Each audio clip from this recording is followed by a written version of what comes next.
हे जग दीवाना में ऐसा कौन कसूर जी है छोड़ के जाए रहल थी। हमरा प्यार में ऐसा कौन कमी हो जाए जाए ठुकराए के जाए रहल थी। जाए चीत जो लेकिन जाए से पहले एगो बात ध्यान रखिए, डोली में चढ़े से पहले जहर पिलाई के देंगे। होई छौगे शादी जान जई बेरुलाई के, होई छौगे शादी जान जई बेरुलाई के। जाई से पहले जई है जहरिया खियाई के, जाई से पहले जई है जहरिया खियाई के। जी नहीं पैबौ है गे तोहरा भुलाई के, जी नहीं पैबौ जानम तोहरा भुलाई के। जाई से पहले जई है जहरिया पियाई के, जाई से पहले जई है जहरिया खियाई के।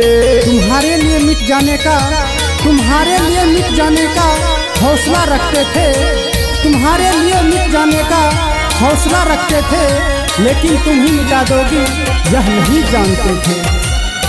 Recording by SS Bihari films. वो हाल ना पूछ सके, वो हाल ना पूछ सके हमें बेहाल देखकर, वो हाल ना पूछ सके हमें बेहाल देखकर। हम अपना हाल बता ना सके उसको खुशहाल देखकर।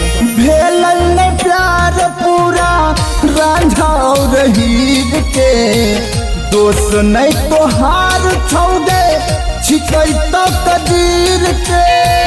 दोस्त नहीं तोहार छौगे छिकै तो कदीर के।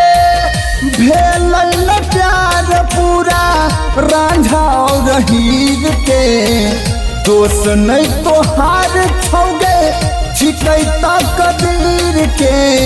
रहबे तो खुश जानम पिया घर जाई के, रहबे तो खुश जानम पिया घर जाई के।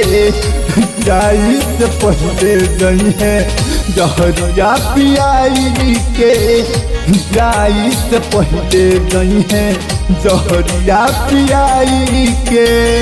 आंसू छुपा रहा हूँ तुमसे, आंसू छुपा रहा हूँ तुमसे, दर्द बताना नहीं आता।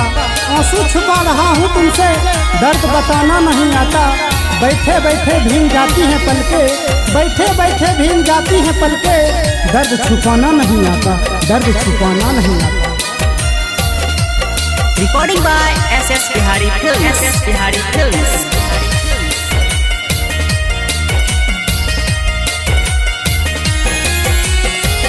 जीते जीता मिलना पलही एकर गम छे ज्यादा। कोई के गलही है गे कोई सभे वादा, कोई के गलही है गे कोई सभे वादा। जीते जीता मिलना पलही एकर गम छे ज्यादा। कोई के गलही है गे कोई सभे वादा।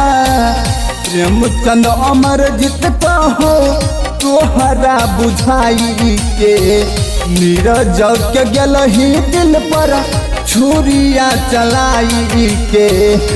जाई से पहले गई है जहरिया पियाई के, जाई से पहले गई है जहरिया पियाई के।